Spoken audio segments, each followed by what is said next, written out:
I used to think the only rides that counted were the 500 mile, the 600 mile rides, the big days, the ones where we planned the big event. But I've learned recently that you can make memories of a lifetime every day. And I think it's important. In fact, I'll even say this. I think it's more important to enjoy the moments that you have. Everything doesn't have to be this massive thing where you spend thousands of dollars and create some hoopla. And lately, I've been into this. It's different. It's completely different for me, but it's been very fulfilling.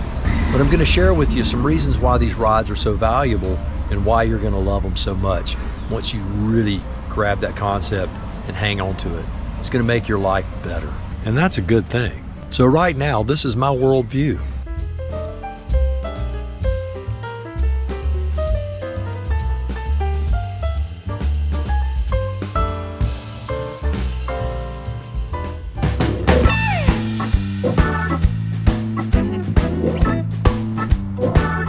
Well, hello friends, Coach Bob with you today, and man, today have we got a great video for you. Man, it is going to be awesome.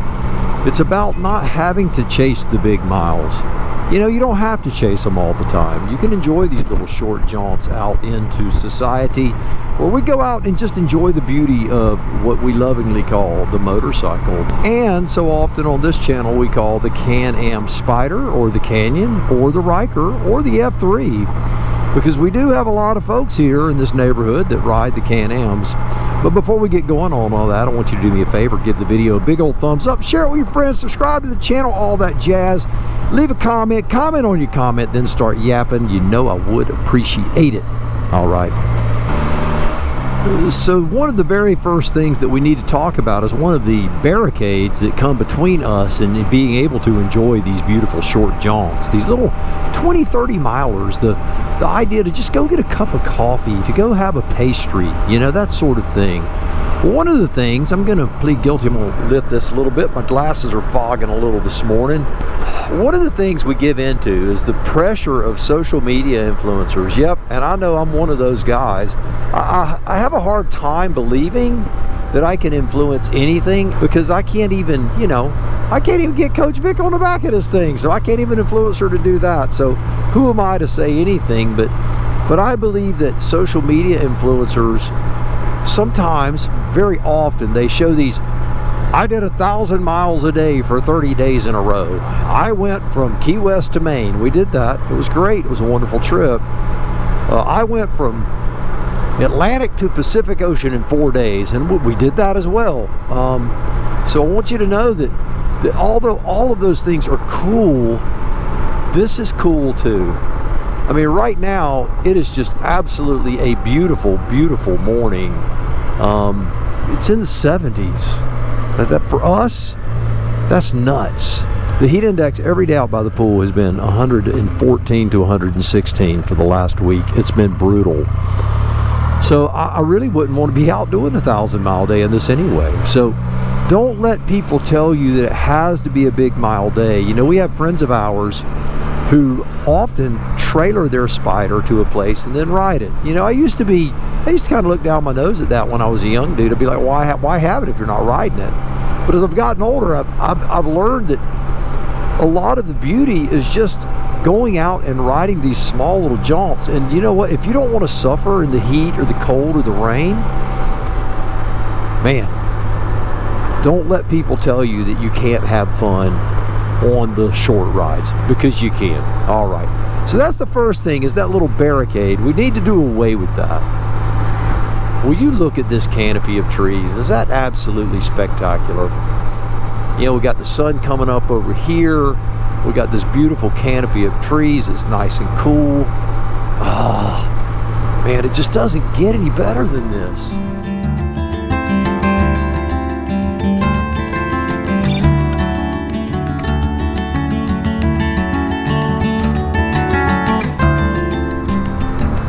Yeah, I had to take a minute and just enjoy that, man. Wow. Whew, that's so sweet. All right, so number two. What is number two? Is it anything encouraging about it? And it is. It's the joy. It's just the absolute joy of the short jaunt. You don't have to do a lot of planning. You don't have to do a lot of packing. You don't have to do anything crazy, and it gives you something to look forward to on a day-to-day basis. If you want to go fast, well, you can get on a road where your speed is high. You're familiar with the area because it's close to your home. If you want to just cruise along at 45, 50 miles an hour like I'm doing this morning, then you can get out and do that and just enjoy the experience of the ride. It doesn't have to be some big preconceived planned idea. You can just enjoy the experience. You know, this morning I was tired from being out on the deck for the last few days in the heat, and I didn't want to get up early. So I'm like, well, I can get up at 7 o'clock and I can throw my riding gear on and I can ride up to Monticello and get me a cup of coffee and just relax. It doesn't have to be an added pressure to your life. It could actually be, you remember the little valve on the top of a pressure cooker, you lift it, you hear the steam come off? Short rides are that. They allow you an opportunity to recover from the stress of your week. And that stress can be severe, right? You could have a medical diagnosis that upsets you. You could have a physical problem where you're in pain. You could be dealing with the stress of children or job stress. All those little things. And these things, these little 20, 30 mile jaunts where you get the feeling of you're traveling and you're on the road, but you don't have to kill yourself. Man, what a beautiful thing that is. So the second thing is just remembering the joy of the short ride. All right, so number 3 may sound a little counterintuitive, but believe me, it certainly is not. And that is not only remembering, but understanding that you can still enjoy the big miles. You know, you could be preparing in your mind for a big trip and start visualizing on these short rides. And there's nothing wrong with saying I can enjoy both. You know, wow, what a novel idea, huh? So many people fall prey to this, and I did, I can tell you, is this, that my world would revolve around preparing for a big trip and I would forget to enjoy the little trip. So it's good to enjoy both of them. And again, you can think about how wonderful a coffee shop run is when you're riding on a 100-degree day that's 600 miles long, and then while you're on your little 30-mile day, you can go, man, I sure am glad I'm not on that 600-mile day and 110 degrees, but my next long trip is going to be beautiful, and it's going to be wherever. You know, you can appreciate the salty and the sweet, right? And that's the whole point of all of this, is to understand that these rides are just as important as those rides. It's not to do away with one or the other.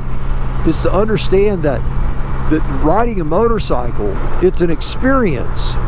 It's like a good meal or a good wine. You wouldn't drink wine down, a good wine, like a bottle of water. You wouldn't want to eat your filet mignon like you're just scarfing it down like an old cheese pizza. You want to savor the flavor, baby. Get out and enjoy those rides. But don't feel bad if you go, man, I can't do the long ride. Enjoy the short ride and think about the long ride here and there. Envision it. Do what you need to do, but don't forget to enjoy this in that process. All right. So we're already moving on to number 4. We're moving fast, man. I love it. I love it. I love it. Man, that bird just went right in front of me. Look at that. So before we talk about number 4, I want you to do me a favor, give the video a big thumbs up. You know I appreciate it. Hype this video. Hype that bad boy. We need a hype man. All right. Yeah. Yeah, you can see how old I am. So number 4 is a good one. You have to appreciate the practical benefits of the short ride. And I'm going to list a few of these just in case you don't know them. Number 1, they're easier on this thing here, this old body. You know, so many times my body here lately in the last few years, it's been a free fall. And you know, weird things happen. My body just all of a sudden starts acting odd. You know, my heart does this little, you know, and I'm like, what the heck's going on with that? And so I'm a little apprehensive about getting too far from home at times. And that bothers me because I don't want to feel like I'm in prison in my mind. And this allows me that freedom that I would have if I were way out there in the stratosphere doing something. I've got the benefit of it right here. And I can do it in a safe, easy, and healthy way. So that practical benefit of that, of just being easy on your body, is a major thing for me. The second thing that is a major benefit of this is, and especially today where gasoline, the price, I don't care what your politics are, but gasoline prices are high. They've been high for a long time. But the gas prices being up make it more expensive to travel, because gas makes everything more expensive. So the cost of hotel rooms, all of those things that add up, and you go, man, I would love to do a 2-week trip, but you know, hotel room at $250 a night, $200 a night, I'm going to spend between $2,000 and $2,500 in hotel rooms alone, another $500 in gas at least. I mean, you're talking, there's $3,000 and you haven't even fed yourself yet. So traveling can be very expensive, the wear and tear on your machine, all of that stuff. And then, you know, so the practical benefit there is just unbelievably amazing.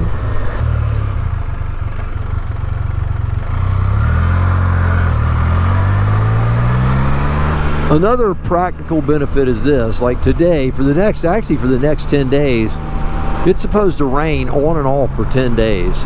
It's all over the place.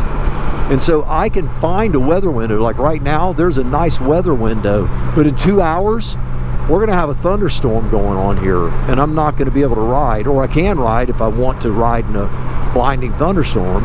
And then an hour after that, it's going to be 110 degrees and 100% humidity. And then 2 hours after that, it's going to rain again. And so I can find a weather window. Now, for those who don't live in the Southeast, that's what our cycle is in the summertime. It's a thunderstorm every single day here, every single day. We don't have a break. It's not like, oh, okay, well, you know, tomorrow it's just going to be nice all day. It's going to be cool and this or that. You're going to have the occasional nice day. Oh no, man. Oh no. From mid-July till mid-September, it's a thunderstorm every day, and it's over 100 degrees every single day. It's just blistering hot or pouring rain or lightning. And that's just part of living here. So knowing that I can find a suitable weather window that makes it a lot more pleasant. I mean, can we ride in bad weather? Obviously we can, and that's part of the experience, but why do it if you don't have to, if you can enjoy this? So a big benefit is good weather windows. Another big practical benefit is you don't have to block out huge portions of time. You know, that becomes difficult too. If you're still working, which I'm retired, but I still coach swim, and a large part of my year is consumed by coaching. I don't have to be there all day, but I have to be there every day. And so that does, you know, cut out some opportunities that I have to go travel. And so in the fall, when swim is over, I can plan some bigger trips. But during the summertime and the early fall, I can't. I just can't. If I do, it's going to have to be 1 or 2 occasional ones, because I can't spend an enormous amount of time away as a head coach. I have other coaches on my staff that I could lean on them, and they would gladly do the job for me, but that just doesn't seem like the right thing to do. So if you're working, or if you have grandchildren, or you have responsibilities at home, then you can do these little short jaunts and it doesn't impact that. Another practical benefit of these is that you can get out and you can enjoy it more often with greater regularity. And here's what I mean by that. A lot of times when you're on the long ride, you'll have days that are beautiful, that are wonderful. But you could ask anyone who's ever toured on a motorcycle, those days are not every day. They're not even close to every day. There are many days you're grinding them out, and it's hot, and it's cold, and it's wet, and either you're suffering or your riding partner is suffering. But there's some difficult times in there.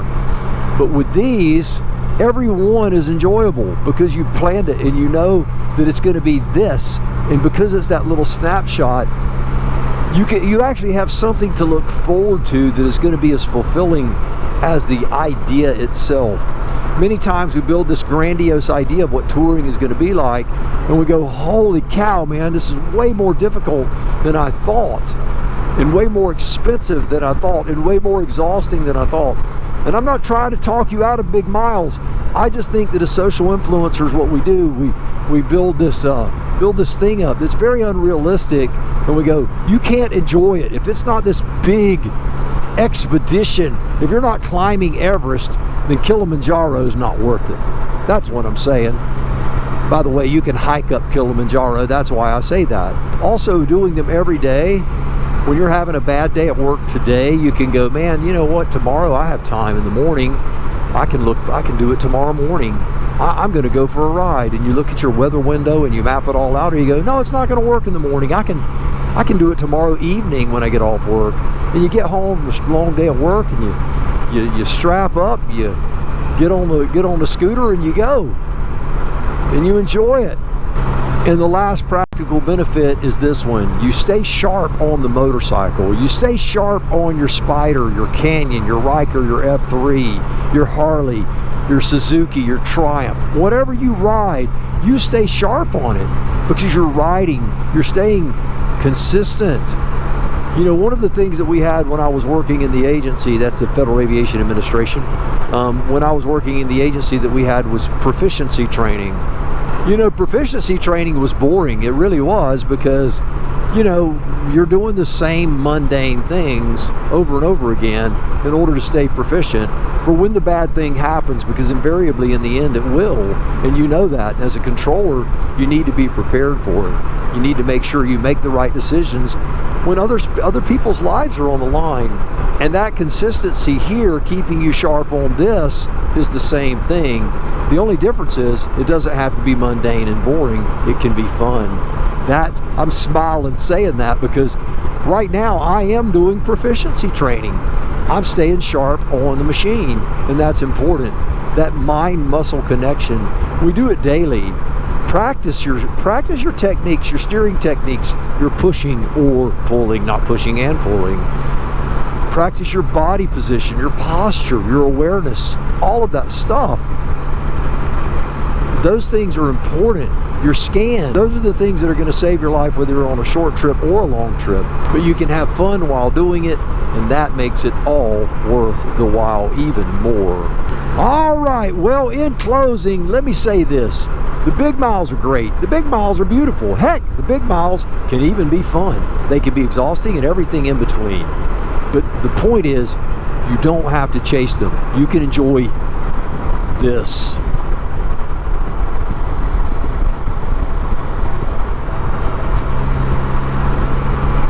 It's kind of hard to argue with that one, isn't it?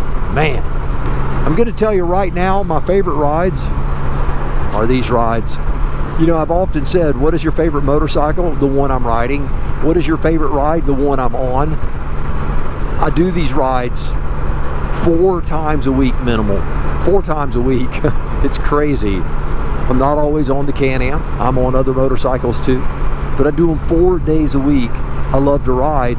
It gets me out. It clears my head. It allows me to think. All those things, man. So right now, my favorite rides are these. So what about you? What are your favorite rides? Are they the long hauls? Are they the short jaunts? Or something in between? Maybe a day or two, which is another beautiful thing. I'll be doing some videos on that too. I'm going to call it the Weekend Warrior Project. And we're going to do little short trips. So be sure down below, tell me what your favorite rides are. I really am interested. You know, I'd like to know what your thoughts are on this. Are you enjoying the short rides? Or are you just kind of covering up from the heat if you're in the south? Or enjoying the rides unbelievably if you're up north? Or somewhere in between? And you know what? Any of those things are magnificent. Don't let social media influencers tell you if you're not doing 1,000 miles a day, 500 miles a day, whatever it is, that if you're not doing that, you can't enjoy it and you're not a successful rider, because you definitely are. All right? Well, there you have it, another one in the books, and what a beautiful one it was. I want you to do me a favor until next week. Yes, you go out, buy the motorcycle of your dreams, eat right, take care of yourself, and remember, if you're not having fun, you are most definitely doing it wrong. Now you go seize the day, and I'll see you on the road real soon. It could be on a short trip, a long trip, or something in between.